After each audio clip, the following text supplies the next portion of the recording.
Pourquoi tout le monde déteste? Comme vous l'avez vu dans le titre de cette vidéo, c'est une nouvelle émission que je vais essayer de vous présenter avec Ali. Ali, tu dis bonjour. Bonjour. Voilà. Le concept est simple, on prend un sujet pour chaque vidéo et on vous explique pourquoi tout le monde déteste. Bref, le numéro 1 de pourquoi tout le monde déteste, c'est tout de suite. Dans pourquoi tout le monde déteste, on vous parlera de tout. Pourquoi tout le monde déteste Apple, Justin Bieber, les musulmans, les arabes ou la France. Mais en attendant, pour le premier numéro, on a vraiment insisté pour vous parler des juifs. Ali, balance le générique.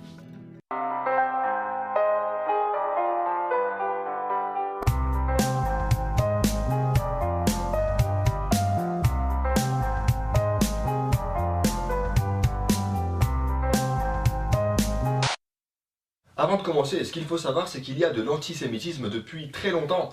Les Égyptiens, les nazis, en Europe de l'Est et même les Arabes, ils ont tous eu le même rêve. J'étais pas là à l'époque. Mais ce qui est sûr, c'est que c'est pas une affaire de pucelle. Si aujourd'hui il y a encore de l'antisémitisme, c'est pour plusieurs raisons. Tout d'abord, ce qu'il faut savoir, c'est que les juifs pratiquent le judaïsme. Et le judaïsme, comme toutes les religions aujourd'hui, c'est mal vu. Un Apple Store aujourd'hui fera plus rêver qu'une synagogue ou une église. Non, les mosquées ont beaucoup plus de succès. Enfin bref, on en reparlera dans une autre vidéo. Alors en plus d'être une religion, le judaïsme est celle qui a le moins de clients, enfin de pratiquants. Les chiffres ne sont pas précis, mais ce qui est sûr, c'est qu'on ne dépasse même pas les 20 millions. Contrairement aux chrétiens, aux musulmans par exemple, qui sont, bon là on parle en milliards, ça n'a rien à voir. Alors si nos juifs sont minoritaires, c'est pour plusieurs raisons. Déjà, ce qu'il faut savoir, c'est que le judaïsme est la première religion comparée au christianisme et à l'islam. Selon les musulmans par exemple, l'islam c'est la continuité logique des religions. Il est donc logique pour eux de suivre le dernier prophète envoyé par Allah. Être juif en fait, c'est comme ne pas faire la mise à jour de son téléphone portable depuis son achat. Allez, viens voir, juste... voilà, c'est bon. Si les juifs sont minoritaires, c'est aussi parce qu'il est très difficile de se convertir au judaïsme. Déjà, à la base, c'est la mère juive qui met au monde le juif. Contrairement aux catholiques, par exemple, où je sais que, en fait, on ne naît pas catholique, on ne vient pas au monde en tant que... comme catholique. On le devient après être baptisé. Être juif prend beaucoup de temps.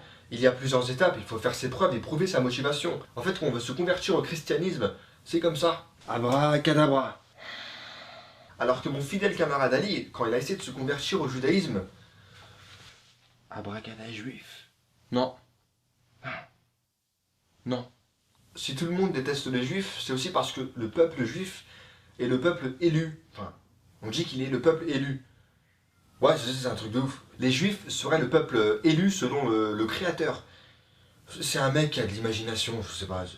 Voilà, donc comme vous le voyez ici dans cette pyramide que Ali nous a dessinée, le peuple élu, qui est le peuple juif, donc il y a les juifs qui sont tout là-haut, et après c'est de la merde. Donc le fait de dire qu'un peuple est élu sous-entendrait que les autres peuples sont inférieurs, et c'est une très belle forme de racisme, ouais. Si les juifs ont peu d'amis, je pense que c'est principalement à cause du sionisme. Alors à ne surtout pas mélanger avec le judaïsme. Le judaïsme est là depuis plusieurs milliers d'années. Le sionisme, c'est là depuis à peine un peu plus d'un siècle. Alors le sionisme, pour certains, c'est une idéologie nationaliste, raciste, colonialiste, tous les trucs dégueulasses, en fait, qui consiste à voler le territoire des Arabes pour le donner aux Juifs. Et pour d'autres personnes, le sionisme serait le seul moyen possible pour la réussite du peuple juif. Le sionisme aurait son influence dans pas mal de conflits dans le monde. En Afrique, au Moyen-Orient, aux États-Unis avec le fameux le puissant lobby sioniste, et en France, oui, parce que notre beau pays, la France, serait sous l'occupation d'un lobby. Les Juifs seraient les petits protégés de la France, à cause de ce qu'il s'est passé dans le pays dans les années 30-40. La France, qui était alors sous l'occupation allemande, a dû collaborer avec les nazis. Le pays est donc aujourd'hui mal à l'aise avec son passé. Et c'est là que le sioniste va se servir de tout ça justement pour se faire chouchouter. Le sionisme, c'est en quelque sorte l'art d'exploiter l'antisémitisme. Et ça marche dans le monde entier. En fait, c'est un truc que tout le monde sait, mais personne n'en parle. Alors attention, tous les juifs ne sont pas sionistes. Et tous les sionistes ne sont pas croyants. Oui, parce que des fois, on peut être sioniste juste par intérêt. Trouver un travail, se trouver une femme, enfin bref. Mais malheureusement, une étiquette se colle sur tous les juifs. À croire que tous les juifs seraient sionistes. Même si c'était le cas, je vous inviterais quand même à faire la différence, ne serait-ce que juste déjà par principe. Et tous les juifs que je connais, ils sont encore plus anti-sionistes que nous.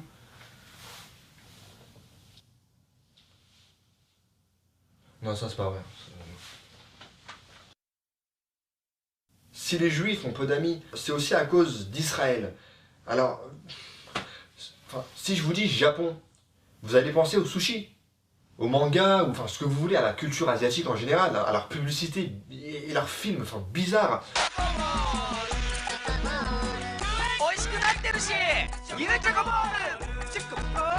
Et bah Israël, c'est la même chose, mais en mauvais en fait. Alors déjà, ce qu'il faut savoir, c'est que le pays a eu son indépendance elle a eu son indépendance en 48. Donc c'est un pays très jeune, très petit, mais qui fait beaucoup de bruit. Avec le lobby sioniste qui est présent aux États-Unis, il est normal que les États-Unis et Israël s'entendent à merveille. La situation des Palestiniens est intolérable. Donc là, vous avez en 2009 Barack Obama face à des chefs de pays arabes qui dit clairement qu'il est pour un État palestinien. Et l'Amérique soutiendra les aspirations des Palestiniens à la dignité et également les aspirations des Palestiniens à avoir leur propre État. Donc là, on est en 2011 et je vous laisse écouter son discours. Sans surprise, le président des États-Unis a rejeté devant l'Assemblée générale des Nations unies la démarche palestinienne pour obtenir la reconnaissance d'un État. Il n'existe pas de raccourci à la fin d'un conflit qui persiste depuis des décennies, a déclaré Barack Obama. La paix ne viendra pas de déclarations et de résolutions à l'ONU. Si c'était aussi facile, cela aurait déjà eu lieu à l'heure actuelle. Le Premier ministre israélien a salué la position de Barack Obama. Ce qui est incroyable, c'est que Obama lui-même, qui n'est pas un religieux suprématiste juif et qui avait promis au début de son mandat, vient de renoncer à son propre projet. Et renoncer à son propre projet après que le lobby sioniste américain lui ait dit en gros de fermer sa gueule. Donc là, on voit les hiérarchies, comme je l'ai bien dit. Quand on regarde avec une carte, on se rend compte beaucoup plus facilement du problème. On voit tout de suite que Israël est l'intrus dans la région, entouré d'Arabes.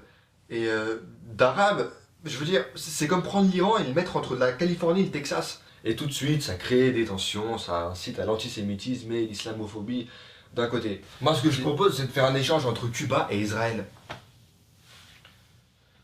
Oh, ça va nous faire du bien, putain. Voilà, c'est une bonne idée. Donc, si les chefs d'État regardent cette vidéo, donc voilà, c'était le conseil de notre Ali. Et bien sûr, en parlant d'Israël, c'est aussi le méchant colonisateur. Et c'est là que je vais vous parler de la raison la raison suivante qui pousse les gens à être antisémites. La Palestine. Quand le monde entier voit ce que Israël fait à la Palestine, et ben ça donne envie aux gens de ne pas être copains avec Israël. Les Palestiniens étaient au Moyen-Orient bien avant 1940, 48, 47, date d'indépendance d'Israël. Israël aussi, les Juifs aussi étaient dans ce territoire bien avant, il y a 1000 ans avant Jésus-Christ. De toute façon, je vous laisse vérifier. Alors, pas Prums, je sais pas. Mais ce qui est sûr, c'est que Israël, depuis 48, depuis son arrivée sur le territoire, a réussi à coloniser les Arabes. En vert, vous avez ici, par exemple, la Palestine en vert, donc en 1947, et aujourd'hui. Pour l'occasion, Ali, notre fidèle camarade, a fait ses estimations pour 2057. Ouais, j'ai estimé pour 2000-5000, et peut-être ça va marcher. Non mais où tu les as mis les Palestiniens, il y en a même pas. Ouais, il y en a pas, je sais pas, ils sont partis, ils sont fatigués en fait, ils sont partis. C'est quoi ce dessin, putain? Ouais, c'est bon, casse pas la tête, putain. Ali, hein? Tu m'énerves. Hein? Tu m'énerves, dégage, putain. Et en plus, le monde entier connaît l'histoire de la Palestine. Et ça, je pense que c'est parce que l'oppresseur, qui est Israël, est puissant. Vous avez un classement ici qui date de 2011, donc je tiens à le préciser. Alors on voit que l'Israël est 10e. Le classement est fait par rapport au budget, à l'effectif et l'armement, donc si le pays a l'arme nucléaire ou pas, par exemple. Comme on l'avait vu ensemble tout à l'heure, je vous avais dit que Israël c'est un tout petit pays. Dans ce genre de situation, le pays a décidé de s'armer lourdement, jusqu'aux dents. À ne pas oublier aussi que Israël est très présent aux États-Unis. Et quand on regarde dans ce classement, les États-Unis sont premier. Voilà. Une femme, par exemple, qui se fait violer par son oncle, ça, on s'en fout. Je veux dire, c'est limite une tradition chez beaucoup de personnes, mais de toute façon, on en reparlera dans une autre vidéo. Mais se faire violer par un riche homme d'affaires, là, ça fait du bruit. Et en fait, c'est exactement la même chose concernant les conflits des puissants face aux faibles. Les États-Unis face au Vietnam, face à l'Irak, tout le monde en parle et Tout le monde est au courant. Par contre, le gouvernement turc face aux Kurdes, ou le Sri Lanka face aux Tamouls, et ben là, on s'en fout. C'est pas une priorité. En fait, c'est pas une priorité, je pense, pour les gens. Et donc, logiquement, grand Israël face au peuple palestinien, il y a beaucoup plus de sensibilisation dans le monde. Et donc, un soutien beaucoup plus important. Enfin, soutien. De toute façon, en France, à part les 2-3 rappeurs et l'épicier arabe qui collectent des dons, enfin, bref, on s'en fout. Ah oui, alors c'est aussi ce que je veux ajouter avant de passer à autre chose. Les Palestiniens sont arabes et musulmans. Donc, ce qui se passe, c'est que quand Israël entre en conflit avec le peuple palestinien, c'est tout le monde arabe et tous les musulmans qui se sentent attaqués, enfin concernés par cette cause. Quand tu réunis tous les arabes et musulmans du monde... Alors une autre arnaque, vous savez en Europe, aux États-Unis, on vous dira que Israël c'est une démocratie, enfin la seule démocratie au Moyen-Orient, et donc il faut la défendre face aux dictatures arabes. Alors qu'on ne vous parlera jamais des dictatures au Qatar ou en Arabie Saoudite. Défendre un pays, soutenir un pays, aider un pays au nom de la démocratie, c'est très beau. Hein. Moi j'ai des fois les larmes aux yeux. Mais censurer, bannir et lyncher ces citoyens qui ne sont pas d'accord avec tout ça.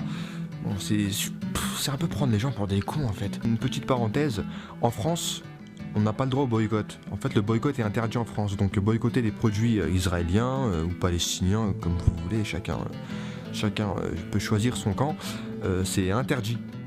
Voilà. Par contre, le fait de censurer, de lyncher ou de bannir des journalistes, des humoristes, pour moi, je pense que c'est une forme de boycott. Mais ça, c'est pas, on peut faire ça en fait, c'est bien.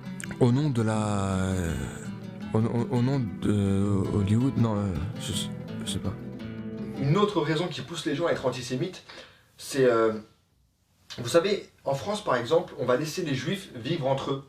Déjà, je trouve que c'est normal le fait de privilégier quelqu'un de sa communauté avant les autres, pour les affaires par exemple.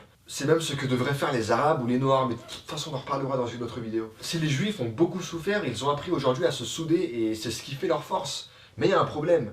Aider quelqu'un de son entourage à trouver un travail, je veux dire c'est mignon, enfin, c'est quelque chose que tout le monde devrait faire. Mais lorsqu'il s'agit d'un poste d'animateur à la radio, de présentateur à la télévision, de journaliste ou même de responsable politique, bah là ça dérange beaucoup de personnes. Surtout quand les autres communautés n'auraient pas le droit à ce genre de privilèges. Quand c'est les autres communautés qui essayent de vivre entre eux, de travailler entre eux, bah les politiques n'aiment pas ça. Enfin, je pense par exemple aux Sri Lankais, aux Pakistanais, aux Tamouls, aux Turcs ou aux Kurdes, enfin, de toute façon, toutes les communautés qui ont ce problème. Ils vous feront comprendre qu'il faut changer de comportement, qu'il faut s'intégrer. Non, mais c'est ça pourquoi? Parce que la communauté turque, elle s'intègre pas. Ils parlent entre eux, ils se marient entre eux, ils vivent entre eux. Et puis juste à côté, ce qui est bizarre, c'est que en même temps, ils vont aussi demander aux Français de souche de ne plus être patriotiques, de délaisser le drapeau français, ce qui est totalement stupide.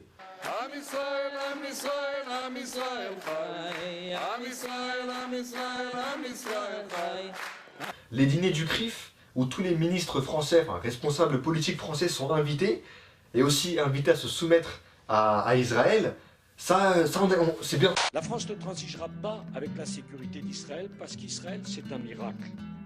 Israël, c'est un miracle. Et ce que nous voulons, c'est rassurer les dirigeants israéliens.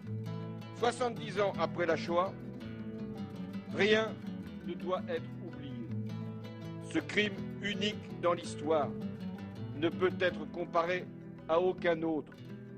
La Shoah doit pouvoir être enseigné partout. L'hymne national d'Israël chanté par des députés de la République, l'image est assez rare. De droite comme de gauche, des parlementaires, des amis d'Israël, pour dire non à la reconnaissance unilatérale d'un État palestinien par Mahmoud Abbas à l'ONU. Mesures de sécurité renforcées, plusieurs centaines de militants pro-État hébreu affluent en fin d'après-midi. Il faut montrer patte blanche. Ils sont presque tous là. Pas Marine, la fille maudite, ni Bayrou qui s'est défilée, mais il y a Sarkozy et Hollande et Fillon et bien d'autres qui ne rateraient pour rien au monde le dîner du CRIF, à la fois gala mondain et rendez-vous médiatico-politique, à la fois tribune et tribunal. Hollande s'éclipsera sans dîner ni parler, mais prendra quand même le temps de dire qu'il vient chaque année et qu'il ne rate jamais son rendez-vous avec les Juifs de France. Expression curieuse qui laisse à croire qu'il y a des Juifs vivant sur le sol de France, une communauté étrange à défaut d'être étrangère, mais pas des citoyens français de confession juive. Un simple froncement de sourcils de Serge Persfeld, président de l'association des fils et filles de déportés juifs de France, a suffi pour que le ministre de la Culture décide in extremis d'en exclure l'auteur de Voyage au bout de la nuit, lobby communautaire 1, République française 0. Par la domination du CRIF sur la République française et sur le personnel politique français et sur les corps constitués qui viennent tous s'y prosterner, aujourd'hui, cette communauté juive aujourd'hui ne règne plus par le respect et l'amour, mais par la crainte et la terreur. Or, elle constitue, je le rappelle, 1% de la population française. En fait, comment on peut demander à une partie de la population de s'intégrer, à une autre partie de délaisser leur patriotisme, tout en se soumettant à un lobby, un lobby qu'on fait semblant de ne pas voir, hein, bien sûr. J'ai le droit de ne pas trouver ça cohérent, voilà. La raison suivante qui pousse les gens à ne pas être copains avec les juifs, c'est que les juifs sont partout. Selon vous, combien y a-t-il de juifs en France ? 1 million. 5 millions environ. Je dirais comme ça, à vue d'œil, 6 millions. C'est d'ailleurs à peu près 10% de la population. 10 millions. Je sais rien, pourquoi pas 20 millions ? Quelque chose comme 30 millions. 30 millions, ouais.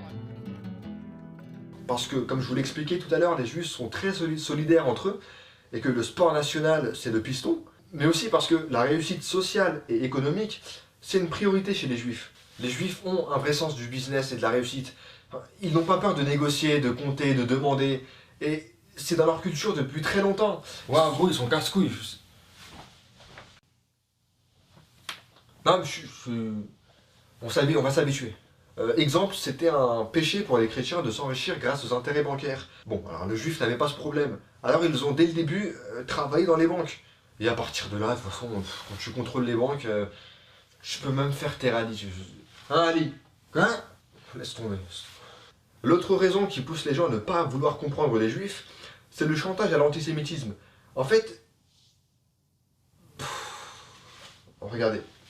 Est-ce que pour vous, je suis un antisémite? Je vous pose la question. Écoutez, je vous ai vu participer à des tas de manifestations dans lesquelles on traitait les juifs de nazis.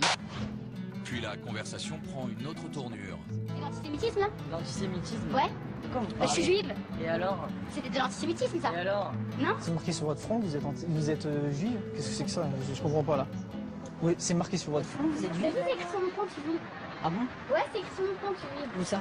Bah, c'est écrit. Ces gens-là, ils ont un certain antisémitisme quand même. C'est ce qui les relie. On vous a souvent accusé. Ah non, écoutez, alors là, si vous le prenez sur ce ton, l'entretien est terminé. Non, mais... Non, parce que ce chantage, non, mais je ne l'admets pas. Mais je ne dis pas que vous... Non, mais Ali a même été victime de ce chantage à l'antisémitisme. Allez, explique-nous. Ouais, c'est bon, je raconte. Alors en fait, t'as vu, il y avait un monsieur comme ça, il avait un t-shirt bleu. Bleu? Ouais, non. Rouge. Non, jaune avec... Bon, s'en fout de ça. Ouais, non, bleu. Ouais, c'est bon, il avait bleu. Et il avait un frisbee. Un quoi? Un frisbee, là, truc des juifs sur la tête. Mais c'est pas un frisbee, c'est une kippa, putain, une kippa. Ouais, voilà, pija, là, kippa. Et après, je suis allé le voir. Ah, bonjour monsieur, vous pouvez réparer mon micro-ondes s'il vous plaît? Je vais pas... C'est parce que je suis juif? Ah ouais, ça m'a perturbé, putain, oh là là. C'est même les blagues, que vous soyez à l'école ou au travail. Et vous connaissez l'histoire du juif qui répare un micro-ondes? C'est après 18 ans de fuite que nous avons réussi à retrouver l'auteur de cette blague antisémite. Depuis, il a changé de prénom, il s'appelle VHS, il s'est converti au judaïsme et c'est en hébreu qu'il a décidé de répondre à nos questions. J'étais jeune, j'étais con, pardonnez-moi. Depuis, je me suis rattrapé. Excusez-moi. C'est la fin de ce premier numéro de Pourquoi tout le monde déteste. Alors avant de vous quitter, Ali a préparé un spot de prévention contre l'antisémitisme en hommage à tous les juifs qui risquent de regarder cette vidéo. Ah, Ali, hein, viens, présente ton spot. Ouais, le spot, non, je l'ai pas fait. Hein. Ouais, j'avais la flemme, j'étais fatigué, c'est pour ça que j'ai pas fait, donc tu te démerdes. Hein, je suis fatigué, moi, t'as honte. Vu que t'as pas réalisé le spot de prévention, Ali, je vais te laisser dire au revoir aux gens qui regardent la vidéo. Hein? Pour te faire pardonner au moins. Bonjour, alors abonnez-vous à notre chaîne YouTube si vous avez aimé la vidéo. Comme ça, tout de suite, dès qu'il y a une prochaine vidéo, vous êtes les premiers à... Voilà. Et vous pouvez, après, si tu veux, tu peux nous suivre sur Facebook, sur Twitter, tu peux partager cette vidéo, tout ça. Et tu sais, après, une fois, Ali, ouais, ah, c'est bon, arrête. Ouais, c'est bon, j'arrête. Vas-y, tiens, on va, tu connais pas. Putain. Quenelle 275. Ali, c'est bon, j'arrive.